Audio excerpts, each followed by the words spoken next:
like an additional point of combing. Olga was just asking that, if combing can be used with rainbow visualization, of course. And so Oscar, you were asking can you be a bit more specific with your question? I noticed in other practices, sometimes like Hatha Yoga, that you can kind of feel this tightness, usually in the body, but sometimes in the aura. So can you, now we come outward, but can you kind of come inwardly, like take it in? That's kind of an interesting question, which is also related to tantric work and tantric vipassana, because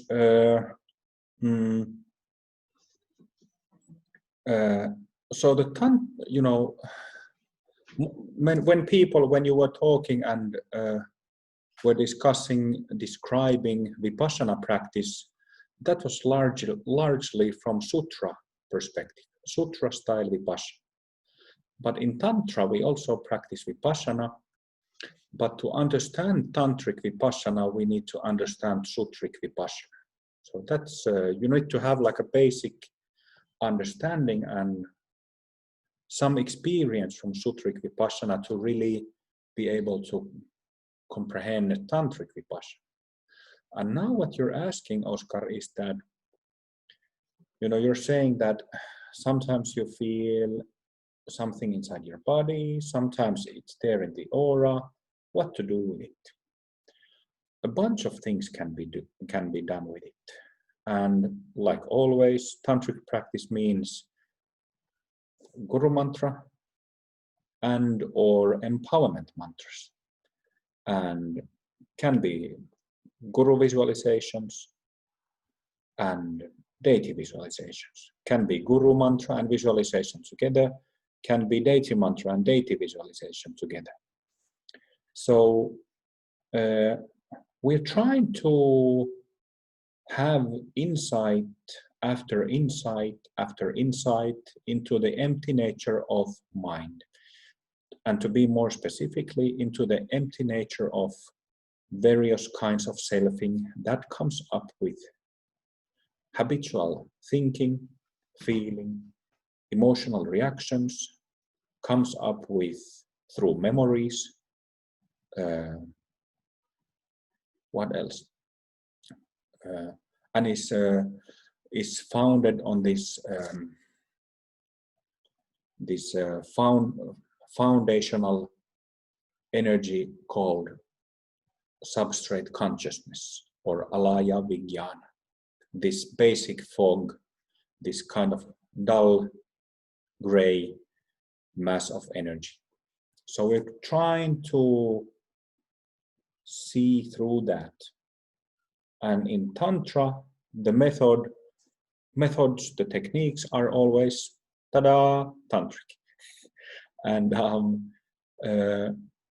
so you mentioned Tonglen and Chöd. And in Tonglen and Chöd, there are, Tonglen and Chöd are vipassana practices.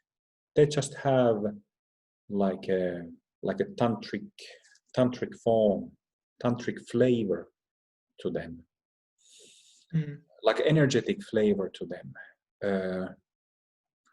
So here's what can be done. Some of this is exactly the same what you discussed with Sutra Vipassana, so there's definitely overlapping with it. Always when there is a self-based state, self-based mode comes up, first make sure that you are witnessing it with clarity. So always make sure first that you have established this selfless state, first mode.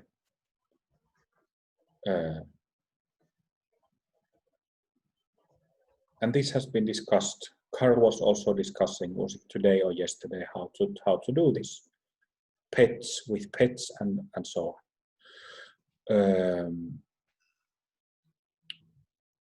But from there, so when we have that selfless awareness established experientially, then we can feel confident, and somebody used the word safe just a couple of moments ago. So we can feel safe. So even if we have some, wild beasts running around, figuratively speaking, in our mind, wild beasts of anger, hatred, anxiety, whatever, we can feel safe in that selfless recognition because of that. But from there, we are practicing from Mahayana perspective, so we feel compassion. We have compassion. We don't merely want to stay away from wild beasts of selfing. We want to, if we want to stay away, we won't be able to further our understanding, we won't be able to further our realization. So what does it mean to practice compassion in this situation? When we have, for example, some stubborn anger coming up through a memory of some person or some quarrel we had. And you mentioned Tonglen and Chöd. The heart of both of those practices, as well as Vipassana, is that we allow these wild beasts. We allow these hurtful, sometimes aggressive beings. We allow them to be. We give our whole body, our whole being for them to be wild. So we give our heart. Come anger, come hatred, come pain, come into my heart. I offer my being to it. And there's a secret in this. And why heart? So there are these all nadis. They have samsaric part, but they also have, all nadis have part that are never stained by karmas. And it's exactly the same. There are centers in our subtle body, these, I call them Dzogchen centers simply, that are never, they always remain pure. And one of those is in the heart, in the center of the chest. So there is this safe area in the heart that always remains selfless. And this is why it's a very effective place. The reason why it works is that, when we welcome this pain, this confusion, this hatred into our heart, we allow that, we invite that energy into our heart, pop, that selfing is released because of that purity of the Dzogchen center, and selfing is released. Emptiness inside at that very moment is furthered. Experience of emptiness of phenomena. So that's one way to work with, whether it's not inside the body or outside in the aura. You could also do this, whether inside the body or outside. You can think of gurus and deities and their mantras. Try to get a sense of a location of the particular knot. Try to get a sense of the shape of it. Where is it located? How does it feel? How is it formulated? What's the texture of it? Then you can, let's say that if this is the knot, I'll try to make my presentation as impressive as I can with my mala and with my vajra. So here is the knot. For example, let's say I feel this knot right in front of my heart here in the chest, and it's this knot, you know, it's awful, feels awful. And it kind of brings like a stink into my whole being, and I just can't relax it. I just can't. So first, let's get that basic state. Pet, pet, pet. Shout or chant mantras. Establish that selfless state. And then, if you like, this is one option. You can visualize the guru right in the middle of it. Or simply put your attention right in the middle of the knot and start chanting there in the middle.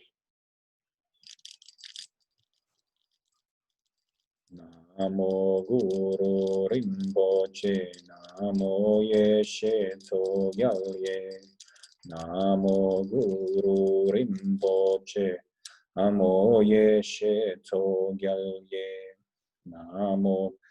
And what happens is release, you know, what happens, this samsaric pattern, whatever it is, it's not like destroying it, but it's kind of healing it from the inside. Because the presence of the gurus, it's full of love, it's full of purity, it's full of freshness. So it heals it from the inside. So this can be done with guru or with any deity mantra. But it's not like, I'll have to kill it, I have to destroy it, I have to remove it. That's Buddhists never do that.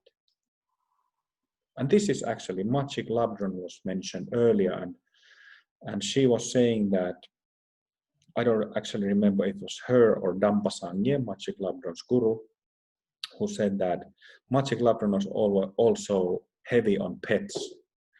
And she was worried that, no, it wasn't pets, it was chöd practice itself. Chöd is like a tantric tonglen or tantric practice of compassion.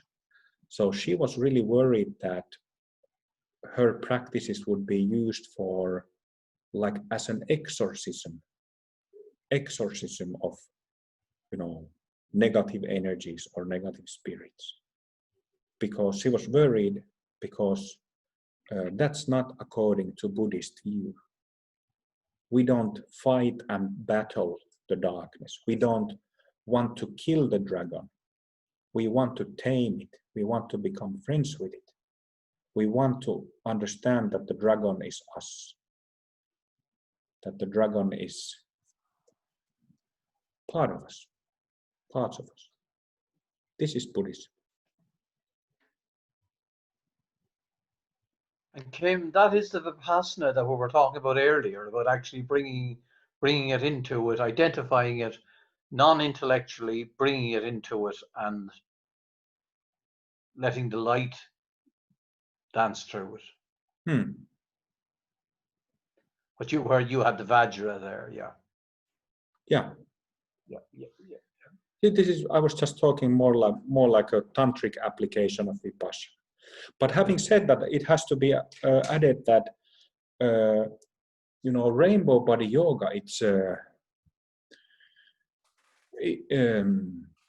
I wouldn't want to discuss shamatha, because again, shamatha is a mind state. Shamatha is commonly means merely just to calm the mind and focus, make the mind focused. So I wouldn't want to discuss shamatha, but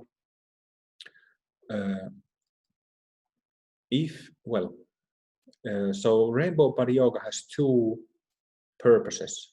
One is to cut through the layers of samsaric mind, and the other one, through deities, visualizations, all the techniques, is to illuminate the mind, which is Vipassana.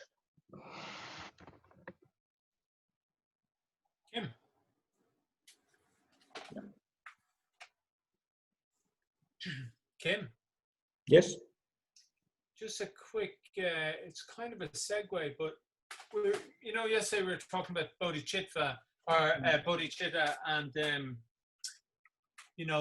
the kind of sense of the basis of goodwill for the practice, and last night, I kind of, you know, you might call it a kind of dark night, and I had a very vivid, quite a vivid dream with someone who have a long-standing kind of ill will and resentment towards, and I threatened them, you know, and you know, and so how, you know, do I bring that type of thing into you know, the Vipassana, you know, the you know, bringing the thought and looking at it?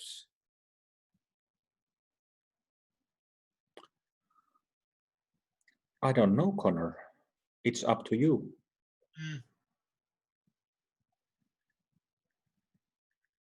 Can I say something to Connor? Sure. Like I had like periods with a lot. I haven't had many dark nights, but I had like really nightmares, like really freaky nightmares for a while. And some of you have like this sleep paralyzed thing. Like you can't move or anything. You just sit there like completely paralyzed. And I think like 2 nights ago I had that sleep paralyzed. It was like someone creeping up and the body wouldn't move.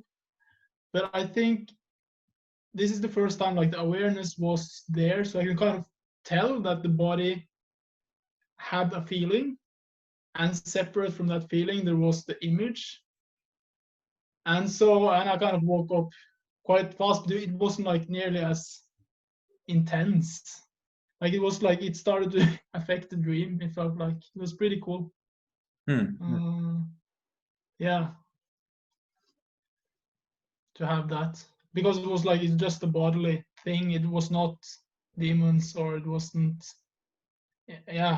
actually any dangerous thing going on. It's cool.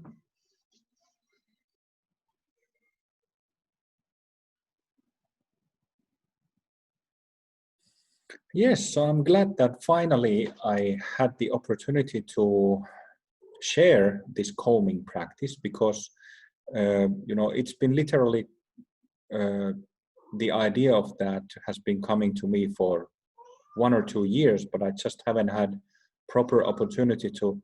My cat is disturbing me big time. It's meowing. Can you hear that? Yeah. So it's disturbing all of us. Minni. Tää helkettiä.